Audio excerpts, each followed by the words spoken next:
ইলিশ রপ্তানি বন্ধের সিদ্ধান্ত হলেও এর প্রভাব নেই রাজধানী বাজারে। সপ্তাহ ব্যবধানে কেজিতে ১০০ টাকা বেড়েছে ইলিশের দাম। শুক্রবার রাজধানীর কারওয়ান বাজার ঘুরে দেখা যায় ভরা মৌসুমে বাজারে বেড়েছে ইলিশের চাহিদা ও সরবরাহ, তবে দামও বাড়তির দিকে। বিক্রেতাদের দাবি, ইলিশের কারণে বাজারে অন্যান্য মাছের বিক্রি কমেছে। এদিকে বাজারে বেড়েছে সবজির সরবরাহ, তবে কমেনি দাম।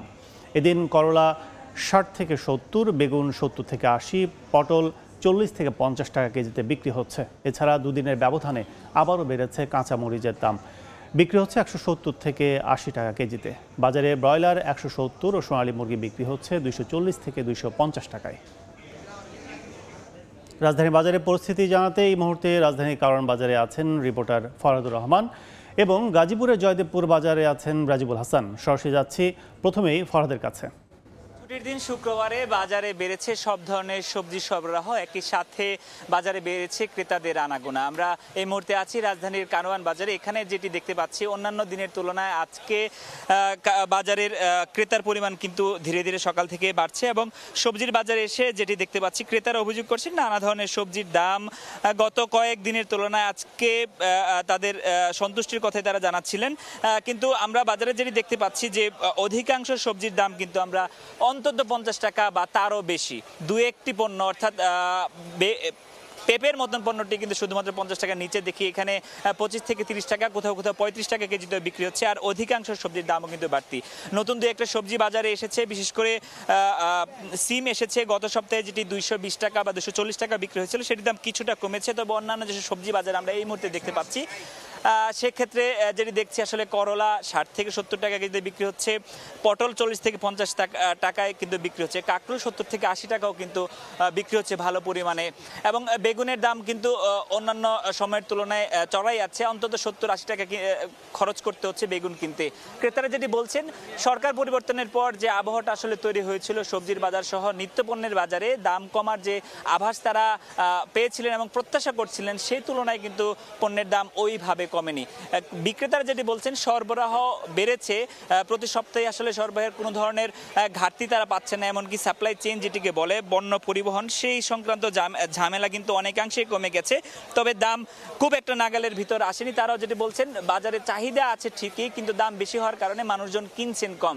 যে ক্ষেত্রে যারা ১ কেজি কিনতেন কোনো পণ্য, সেগুলো তারা কেউ কেউ কমও কিন্তু কিনছেন বাজারে। এই যখন অবস্থা, তখন আমরা কিছুক্ষণ আগে মাছ বাজারে ছিলাম, তখন যেটি দেখেছি আসলে মাছ বাজারে চাহিদা বেড়েছে আসলে ইলিশের, কারণ ভরা মৌসুম জুলাই থেকে সেপ্টেম্বর পর্যন্ত প্রচুর পরিমাণে মাছ বাজারে আসে। আর এই বছর যেহেতু রপ্তানির বন্ধের একটি খবর পাওয়া গিয়েছিল, সে কারণে ভোক্তারা প্রত্যাশা করছিলেন মাছের দাম কিছুটা কমবে। সেক্ষেত্রে তার ভিন্ন চিত্র কিন্তু বাজারে বিপরীত চিত্রে বলা চলে, কেননা গত সপ্তাহের তুলনায় এই সপ্তাহে আবারও নতুন করে ১০০ টাকা কেজিতে ইলিশের দাম বেড়েছে। আর বিক্রেতা যেটি বলছেন, ইলিশের চাহিদা বাড়ার কারণে অন্যান্য মাছের উপর মানুষের চাহিদা কিছুটা কমেছে, তবে দাম কিন্তু নাগালের ভেতরও আসছে না। এখন পর্যন্ত রুই, কাতরা, মৃগেল এইসব মাছ কিন্তু এখনো চড়া দামে বিক্রি হচ্ছে। মুরগির বাজারে ছিলাম, সেখানে আমরা যেটি দেখতে পাচ্ছি, আসলে মুরগির বাজার সপ্তাহখানেক ধরে অনেকটাই স্থির। তারা যেটি বলছেন, আসলে গত সপ্তাহে ১৭০ টাকা কেজিতে বিক্রি হয়েছে, এই সপ্তাহে ১৭০, তার আশেপাশে বিক্রি হচ্ছে। তবে সোনালী মুরগি, যেটি আসলে রোস্টের জন্য বেশিরভাগ ক্ষেত্রে ব্যবহৃত হয়, সেইটির দামও কিন্তু এখনো ২৪০ থেকে ২৫০ টাকা কেজি বিক্রি হচ্ছে। ভোক্তাদের আসলে হাসফাস অবস্থায় বলা চলে, কেননা অধিকাংশ সবজি এবং মাছ পণ্য এইসব জিনিসের দাম কিন্তু একেবারেই কমেনি। অর্থাৎ মানুষের নাগালের ভেতরে যেটি আসা, বিশেষ করে নিম্ন মধ্যবিত্ত আয়ের মানুষ যারা আছেন, তাদের জন্য কিন্তু অনেকটাই কঠিন হয়ে পড়েছে নিত্যপণ্যের বাজার যা আছে তার দাম দিয়ে নিজেদের চাহিদা মতন সবজি এবং পণ্য কিনে খাওয়ার। তো রাজধানীর কারওয়ান বাজার থেকে আমার কাছে সবজির বাজার এবং মাছের বাজার সবশেষ তথ্য এই ছিল। এখন আমরা চলে যাব গাজীপুরে, সেখানে আছেন সহকর্মী রাজীব, তিনি জানাবেন সেখানকার বাজার পরিস্থিতি। গাজীপুরের খুচরা বাজারে সরবরাহের কোনো ঘাটতি নেই। এই যে বাজার, সেই বাজারের যে পরিস্থিতি, সেটি বলা যায় যে গত সপ্তাহের তুলনায় শাকসবজির বাজারে আসলে কোনো ধরনের দাম পরিবর্তন হয়নি, বলতে গেলে অপরিবর্তিত রয়েছে সবজির বাজার। তবে যেটি হয়েছে, অন্য যে ডিম কিংবা মাছের, মুরগির মাংসের, সেগুলোর দাম কিছুটা বেড়েছে কমেছে। বলে রাখছি যে খুচরা বাজারে যে পেঁয়াজের দাম অর্থাৎ পাবনা থেকে যে পেঁয়াজগুলো পাওয়া যায় অর্থাৎ সেই পেঁয়াজের দাম বেড়েছে কেজিতে 4 থেকে 5 টাকা। এছাড়া সবজি যে টমেটো, গাজর, শিম, আলু কিংবা পটল এইগুলোতে কিন্তু খুব বেশি দাম বাড়েনি, অর্থাৎ গত সপ্তাহে যে দাম ছিল সেই একই দামে অর্থাৎ অপরিবর্তিত অবস্থায় বিক্রি হচ্ছে।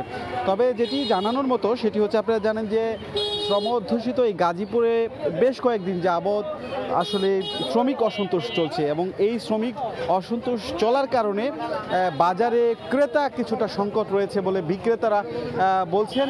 এবং বিভিন্ন যে জিনিস রয়েছে, বিশেষ করে আমি যদি এখন আপনাদেরকে একটু মাংসের অর্থাৎ মুরগির মাংসের দাম বলি, তাহলে মুরগির মাংস যেটি ব্রয়লার সেটি কেজিতে 8 থেকে 10 টাকা বেড়েছে গত সপ্তাহের তুলনায়। এবং সোনালী যে মুরগি, সেই সোনালী মুরগি কিন্তু দাম কিছুটা কমেছে। সোনালী মুরগির দাম 18 থেকে 20 টাকা প্রতি কেজিতে কমেছে।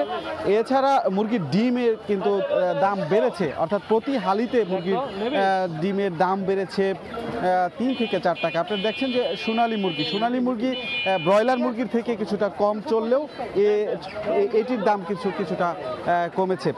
কিছুক্ষণ আগে বলছিলাম যে এই যে বাজার পরিস্থিতি, সেই বাজার পরিস্থিতির মোটামুটি দেশের একটা বড় পরিবর্তন হয়েছে। এই পরিবর্তনের পরিবর্তিত যে অবস্থা, সেই অবস্থার মধ্যে কিন্তু বাজার যে মনিটরিং সেটি একেবারেই নেই। অর্থাৎ ক্রেতাদের বলতে গেলে ক্রেতাদের নাবিশ্বাস একটি অবস্থা, কখনো বেড়ে যাচ্ছে কখনো আসলে কমে যাচ্ছে।